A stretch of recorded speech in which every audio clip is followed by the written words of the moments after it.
আসসালামু আলাইকুম রহমতুল্লাহ। নাহমাদুহু ওয়া নুসাল্লি আলা রাসূলিহিল কারীম, আম্মা বাদ। আজকের এই দর্সে আমরা বিশেষ একটি বিষয় নিয়ে আলোচনা করব।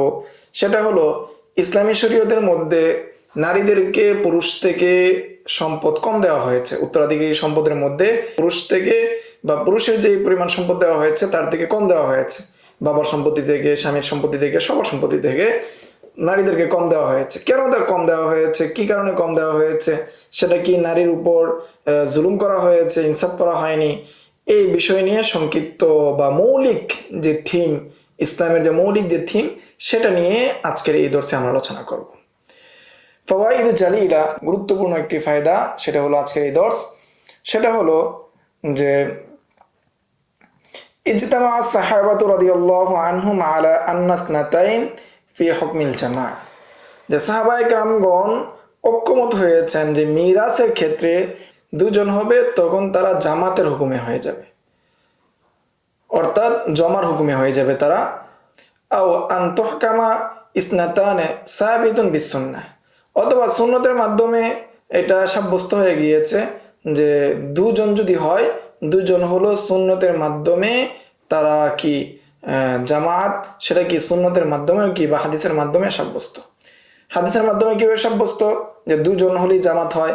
দুজনরে তো তাসনিয়া বলা হয়, দুজনরে তো আরবের মধ্যে বা আরবের যে লুগা রয়েছে, পরিভাষা রয়েছে, সেটার মধ্যে তো জামাত বলে না।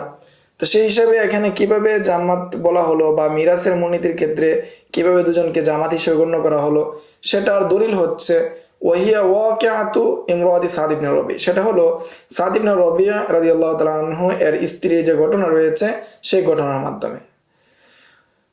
আউলাদুল ইবনি ইয়াকুমুনা মাকাম আল আউলাদ, যে দ্বিতীয় বিষয় হলো ফায়দা জালিলার যে 2 নম্বর বিষয় হলো আউলাদুল ইবিন, অর্থাৎ নাতি যারা রয়েছে, নাতি এবং তার নিচে যারা রয়েছে তারা সন্তানের স্থলে বা সন্তানের পর্যায়ে, সন্তানের স্থলাভিষিক্ত। লিআন্না কাউলাহু তাআলা, কারণ আল্লাহ তাআলার বাণী, ইউসিকুমুল্লাহু ফি আউলাদিকুম লিযযাকারি মিসলু হাজ্জিল উনসাইন, যে এখানে আওলাদ শব্দ ব্যক্ত করেছেন। আওলাদের মাধ্যমে সলবিয়া যেটা, অর্থাৎ মৃত ব্যক্তির আপন সন্তান, সেটা এখানে স্পষ্টভাবে উল্লেখ করেন নাই বা এখানে আলাদাভাবে উল্লেখ করেন নাই, বিশেষভাবে কয়েদ দিয়ে উল্লেখ করেন নাই। সেই হিসাবে এখানে আওলাদ দ্বারা তার নাতি এবং তার পরবর্তী যে প্রজন্ম আছে সবাই অন্তর্ভুক্ত হবে। এতানাওয়ালুল আওলাদ সলবিয়িনা, তা এই আয়াত ওরসজাত যে সন্তান রয়েছে তাদেরকে অন্তর্ভুক্ত করবে। ও আউলাদ আল ইবনি মাহুমা, এবং সাথে সাথে ছেলের যে সন্তানাদি রয়েছে তাদেরকে অন্তর্ভুক্ত করবে। মাহমা নাজালু বিল ইজমা, তার পরবর্তী যে সমস্ত বংশধর আসবে সবাইকে অন্তর্ভুক্ত করবে। তাহলে আমরা এখানে 2টা ফায়দা পাইলাম, যে সাহাবায়ে কেরামের ইজমা হয়েছে যে দুজন জামাত, এবং দুজন যে জামাত সেটা সুন্নতের মাধ্যমে সাব্যস্ত। সেটা হলো সাদ ইবনে রবিয়া, তার স্ত্রীর যে ঘটনা রয়েছে সেই ঘটনার মাধ্যমে, এবং যে সন্তান দ্বারা উদ্দেশ্য বা আওলাদ দ্বারা উদ্দেশ্য শুধু মৃত ব্যক্তির ঔরসজাত যে সন্তান রয়েছে তারাই না, বরং তার পরবর্তী প্রজন্ম যারা রয়েছে, নাতি, তার পরবর্তী প্রজন্ম যারা রয়েছে সবাই অন্তর্ভুক্ত। তো আমাদের শিরোনাম যেটা নিয়ে আলোচনা করেছিলাম, গুরুত্বপূর্ণ একটি প্রশ্ন, সেটা হলো লিমাযা নাসিবুয যাকারি দিআফুল উনসা, কেন পুরুষের অংশ মহিলার যে অংশ রয়েছে তার চেয়ে দ্বিগুণ। এটা একটা গুরুত্বপূর্ণ, একটা আহাম একটা প্রশ্ন, গুরুত্বপূর্ণ একটি প্রশ্ন, যেটা আমাদের বর্তমান সময়ে নারীবাদীরা এবং প্রগতিশীলরা, অথবা যারা নিজেদেরকে মুসলমান দাবি করে কিন্তু কোরআনের উপর সংশয় লালন করে, সংশয় রাখে, অথবা তারা ইসলামের ক্ষেত্রে পরিপূর্ণ তারা কি করে আস্থা রাখতে চায় না, তারা রাজনীতির ক্ষেত্রে বা তাদের রাষ্ট্রীয় জীবনের ক্ষেত্রে ধর্মকে পালন করতে চায় না, ইসলামকে তারা টানতে চায় না, তারা বিভিন্নভাবে প্রশ্ন আনে বা নিজেদেরকে প্রগতির হিসেবে দাবি করার প্রেক্ষাপটে তারা প্রশ্ন করে যে মিরাস যে সংক্রান্ত বা উত্তরাধিকারী সংক্রান্ত যে বিধান এসেছে কোরআনের মধ্যে, সেটার মধ্যে আল্লাহ তাআলা নারীদের জন্য ইনসাফ করেনি। এটা গুরুত্বপূর্ণ একটি প্রশ্ন। এই প্রশ্নের অনেকগুলো জবাব রয়েছে, তার মধ্যে 1 নম্বর জবাব, আল জবাব আউয়ালান, প্রথম জবাব হলো যা ফিল কোরআন ক্বাল আল্লাহু তাআলা, আল্লাহ তাআলা বলেন লিয়ুনফিক যু সাআতিন মিন সাআতিহি, যে প্রত্যেক সামর্থ্যবান তার সামর্থ্য অনুযায়ী যাতে করে কি করে খরচ করে। কোরআন আয়াত, আরেকটি আয়াত এসেছে বা এই আয়াতের পরের অংশ, যে ফালিয়ুনফিক বিমা আতাহুল্লাহ, যে আল্লাহ তাআলা মিম্মা আতাহুল্লাহ, আল্লাহ তাআলা যে সম্পত্তি দিয়েছে, যে সম্পদ দিয়েছে, আল্লাহ তাআলার পক্ষ থেকে যে সম্পদ দিয়েছে তা থেকে যাতে করে কি করে মানুষ খরচ করে। লা ইউকাল্লিফুল্লাহু নাফসান ইল্লা মা আতাহা, আল্লাহ তাআলা যা দিয়েছেন তা থেকে কি করবে, সে খরচ করবে। এর বাহিরে আল্লাহ তাআলা কোনো জিনিস মানুষকে কি দেন না, চাপিয়ে দেন না। আন-নাফকাতু আলাল আকওয়ারিবি ওয়াজিবা, তোর মধ্যে গুরুত্বপূর্ণ বিষয় হলো যে নিকটাত্মীয়দের উপর খরচ করা। নিকটাত্মীয় ছেলে, বাবা, মা, তার নাতনি, নাতি নাতনি, ফুফু, খালা, বোন, অন্যান্য যারা রয়েছে নিকটাত্মীয়, তাদের উপর জীবনের বিভিন্ন প্রেক্ষাপটে, বিভিন্ন সময়ের প্রেক্ষাপটে খরচ করা কি হয়ে যায়, একজন আত্মীয়র জন্য ওয়াজিব হয়ে যায়, দান সৎকার করার মাধ্যমে বা নিজের অর্জিত উপার্জনের সম্পত্তির মাধ্যমে। কামা ফি কওলিহি তাআলা, যেমনটা আল্লাহ তাআলা বানিয়ে এসেছে, ওয়া আলাল মাউলুদি লাহু রিজকুহুন্না ওয়া কিসওয়াতুহুন্না, যে মাউলিদ লাহু অর্থাৎ বাবার উপর আবশ্যক হলো তার কি করা, তাদের অর্থাৎ স্ত্রীদের রিজিকের ব্যবস্থা করা, পোশাকাদিকের ব্যবস্থা করা, তাদের বাসস্থানের ব্যবস্থা করা, এটা হলো একজন বাবার জন্য আবশ্যক। ওয়া ইউআলামু মিনাল আয়াতি আন্নাল মারআতা মুকফিআতুল মুনাতি ওয়াল হাজা, এবং এর থেকে জানা যায় যে মহিলারার যে খরচ আদি রয়েছে, তাদের পোশাক পরিচ্ছদ, খাবার দাবার, আবাসস্থল, বাসস্থল, আরো যত প্রয়োজন রয়েছে সবগুলো কি হয়ে যাচ্ছে, যথেষ্ট হয়ে যাচ্ছে। তারা কি পেয়ে যাচ্ছে, যে সন্তানের বাবার কাছ থেকে পরিপূর্ণ পেয়ে যাচ্ছে। বাল নাফকাতুহা ওয়াজিবাতুন আলা ইবনিহা আও আবিহা আও আখিহা আও যাওজিহা আও গায়রি যালিকা মিনাল আকওয়ারিব, এবং তাদের উপর খরচ করা, তাদের প্রয়োজন যতটুকু ততটুকু অনুযায়ী কি খরচ করা, সেটা ওয়াজিব হয়ে যায় ওই মহিলার সন্তানের উপর, ওই মহিলার স্বামী, বাবার উপর, অথবা ভাইয়ের উপর, অথবা স্বামীর উপর, অথবা অন্যান্য নিকটাত্মীয় যে সমস্ত পুরুষ আছে তাদের উপর কি আবশ্যক। ইসলামী শরীয়তে তাদের উপর কি করেছে, আবশ্যক করে দিয়েছে। মহিলার জন্য কোনো ধরনের খরচের কোনো রাস্তা বা কোনো ধরনের পথ বা কোনো ধরনের প্রেক্ষাপট আল্লাহ তাআলা রাখেননি। তাহলে প্রথম জবাব থেকে বোঝা গেল যে মহিলাদেরকে আল্লাহ তাআলা কোনো ধরনের খরচ যেহেতু দেননি, সেই হিসেবে মহিলাদেরকে পুরুষ যে পরিমাণ পাবে তার অর্ধেক দেওয়াটা সেটা কি নয়, কোনো ধরনের দূষণীয় নয়। 2 নম্বর উত্তর হলো আন্নাল মারআতা লা তুকাল্লাফু বিল ইনফাকি আলা আহাদিন বিখিলাফির রাজুল, যে কোনো মহিলার উপর কোনো দায়িত্ব নাই, কোনো মহিলার উপর এটা দায়িত্ব নাই সে কি করবে, অন্যের উপর খরচ করবে, অন্যের জন্য খরচ করবে, এটা কোনো মহিলার উপর কি নাই, কোনো দায়িত্ব নাই। বরং পুরুষের দায়িত্ব, পুরুষের উপর দায়িত্ব দেওয়া আছে, সে কি করবে, নিজের জন্য খরচ করবে, নিজের প্রয়োজনও মিটাবে, সন্তানাদির প্রয়োজনও মিটাবে, এবং তার স্ত্রীর, তার মার, তার বোন এবং অন্যান্য যারা আত্মীয় স্বজন রয়েছে জীবনের বিভিন্ন প্রেক্ষাপটে তাদের প্রয়োজনগুলো সে মিটাবে, এটা হলো পুরুষের দায়িত্ব। 3 নম্বর উত্তর হলো নাফাকাতুর রাজুলি আকসার ওয়ালতিজামাতুহুল মালিয়া আদখাম, যে পুরুষের যে খরচ সেটা বেশি এবং তাদের মালি যে সমস্ত দায়িত্ব রয়েছে সেটা অনেক বড়। ওয়া হাজাতুহু ইলাল মাকারি আকসার মিন হাজাতিল মারআ, এবং পুরুষের যে সমস্ত প্রয়োজনের যে অবস্থান রয়েছে, মাকাল রয়েছে, যে সমস্ত জায়গা রয়েছে সেটা মহিলাদের প্রয়োজনের স্থল থেকে বেশি। এটা হলো 3 নম্বর উত্তর। 4 নম্বর উত্তর হলো আন্না রাজুলু ইয়াদফাউল মাহরা লিজাওজা। 4 নম্বর উত্তর হলো যে পুরুষ যখন বিবাহ করতে যায় সে কি করে, স্ত্রীদেরকে মোহর দেয়। ওয়া ইউকাল্লিদু বিনাফকাতি সুকনা ওয়াল মাতামি ওয়াল মালাবিস, সাথে সাথে সে কি করে, নিজেই ব্যবস্থা করে এই মহিলার জন্য বাসস্থান, তার খাবার, তার পোশাক পরিচ্ছদ যা আছে সব কিছুর ব্যবস্থা করে। বিপরীত দিকে মহিলার জন্য কিনা সে কি করতে হয় না, মোহর দিতে হয় না, অন্য কিছু দিতে হয় না।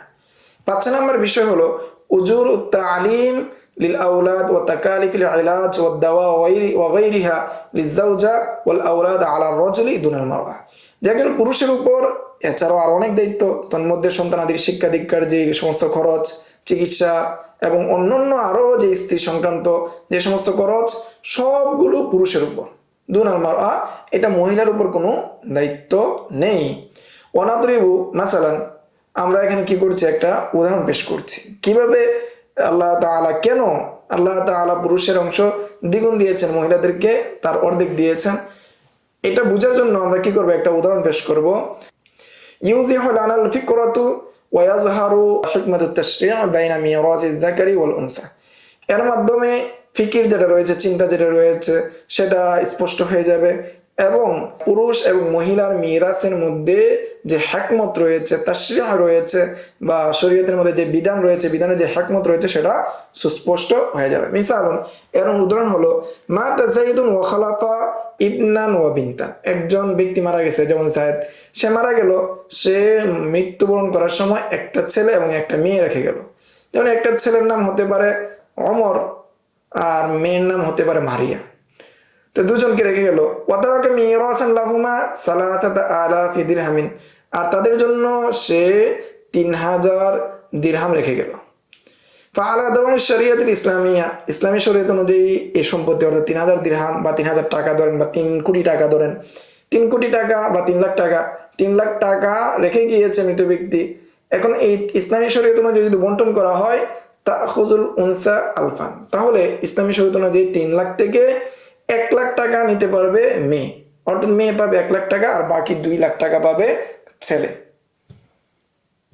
ওয়ায়াখুযু যাকারু আলফাইনে, আর ছেলে সে গ্রহণ করলো কয় লাখ? 2 লাখ। এখানে আমি আলফাইনকে 2 লাখ হিসেবে, 2000কে 2 লাখ করে হিসেবে ব্যক্ত করছি, যে সে কি করলো? 2 লাখ টাকা গ্রহণ করলো। ফাইযা কানা আলা আবওয়াবিজ জাওয়াজ ওয়া আরাদা আশ-শাবাব আন ইয়াতাযাওয়াজা ফাইন্নাহু ইয়াদফাউল মাহরা লিজাওজাতিহি, যখন মৃত ব্যক্তির ছেলের বিবাহের উপযুক্ত হলো, বিবাহের সময় চলে আসলো, সে ইচ্ছা করলো কি করতে? বিবাহ করতে। যখন সে বিবাহ করতে যাবে তখন তার কি করতে হবে? তার স্ত্রীকে মোহর দিতে হবে। এখন সে বিবাহ করেছে, স্ত্রীকে মোহর দিবে, এমন অবস্থায় আমরা ধরে নিচ্ছি ওয়ালা নাফরুদু আন্না মাহরাহা আলফান, যে আমরা ধরে নিচ্ছি যে ওই মহিলার বা যে ছেলে রয়েছে, সেই ছেলে বিবাহ করেছে, ওই ছেলের মোহর হলো 2 লাখ, এখানে 2000, 2 লাখ। ফাদাফাআহা কুল্লামা ওয়ারিসাহু মিন আবিহি লিজাওজা, ফলে সে তার বাবা থেকে যে সমস্ত উত্তরাধিকারী সম্পদ লাভ করেছিল, সমস্ত সম্পত্তি কাকে দিয়ে দিল? তার স্ত্রীকে দিয়ে দিল। ফালাম ইয়াকা মাহু শাইউন, তার সাথে আর কোনো উত্তরাধিকারী সম্পত্তির যে অংশ, কোনো অংশই কি আর রইল না। মা আন্না শরিয়াতুল গররা বিকাফালাতি বিকুল্লি নাফাকাতি যাওজাতি মিন আত-তাআম ওয়াশ-শারাব ওয়াস-সুকনা ওয়াল মালাবিস ওয়াল ইলাজ ওয়া গায়রি যালিকা মিন আসবাবিজ জিনা। আর এই যে 2 লাখ টাকা দিল, বা এখানে 2000 টাকা দিল, 2000 দিরহাম দিল, দেওয়ার পরেও শরীয়ত এই পুরুষের উপর আবশ্যক করে দিচ্ছে তার স্ত্রীর যে সমস্ত খরচ রয়েছে, খাদ্য, পানি, বাসস্থান, পোশাক, চিকিৎসা, অন্যান্য তার সাজার যে সমস্ত আসবাব রয়েছে, সব কিছু তাকেই বহন করতে হবে, তাকেই কি দিতে হবে।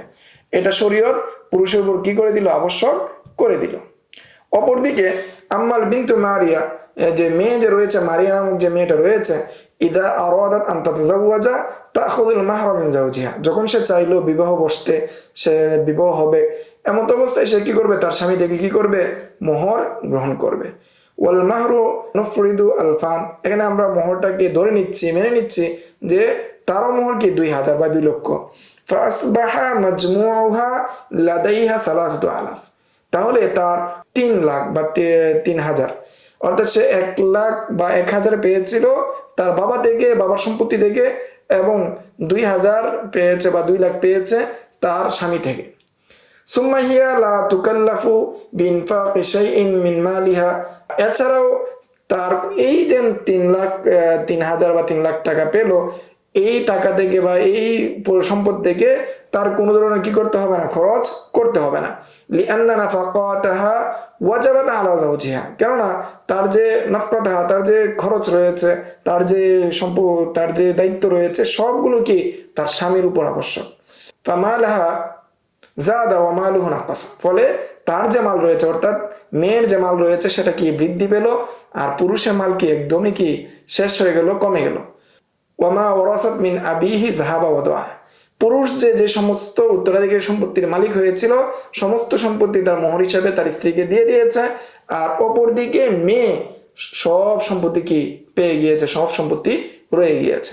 ফামান ইয়াকুন আসাদু হারান ওয়া আকসারু মালান, তাহলে এখন প্রশ্ন হলো যে একজন ছেলে এবং মেয়ে এই বিবাহের পরে এবং দুনিয়ার যে অন্যান্য যে দায়িত্ব রয়েছে ইসলামী শরীয়ত অনুযায়ী, এই বিধান অনুযায়ী কে অধিক সৌভাগ্যবান, কে অধিক সম্পদওয়ালা? আল ফাতা আমিল ফাতা, এখানে কি ছেলে কি সৌভাগ্য নাকি মেয়ে? হাদা হুয়াল মানতিকু ফিল মিরাসিল বানাতুল বানিন, এটা হলো যে দার্শনিক বিষয় বা মান্তিকি চিন্তা, যে উত্তরাধিকারী সম্পত্তির ক্ষেত্রে এটা হলো মান্তিকি চিন্তা। তো এই ছিল যে পুরুষ এবং নারীর ক্ষেত্রে যে সম্পত্তির ব্যবধান করা হয়েছে, এই ব্যবধানের মূল হিকমত বা মূল রহস্য বা দার্শনিক বিষয় বা দার্শনিক চিন্তা। এরপরে একটি শিরোনাম দেওয়া হয়েছে মানাল কালালা, যে কালালা অর্থ কি। মানাহা আইয়ামুতা ইনসানুন ওয়ালাইসা লাহু আসলুন ওয়ালা ফারআন, যে এমন একজন ব্যক্তি মারা গেল যার কি নাই আসলও নাই ফরও নাই, বাবাও নাই দাদাও নাই, ফরও নাই মানে কি সন্তানও নাই, নাতিও নাই নাতনিও নাই, ওয়ালাদুন ওয়ালা ওয়ালিদুন, অর্থাৎ বাবাও নাই এবং কি নাই সন্তানও নাই, এমন ব্যক্তিকে কি বলা হয়, কালালা বলা হয়। এই ছিল আজকের দর্স বা মিরাজ সংক্রান্ত মৌলিক যে আলোচনা চলছে আমাদের, সেটার আজকের দর্স। আসসালামু আলাইকুম ওয়া রাহমাতুল্লাহ। ومن يؤت الحكمة فقد أوتي خيرا كثيرا وما يذكر إلا أولو الألباب.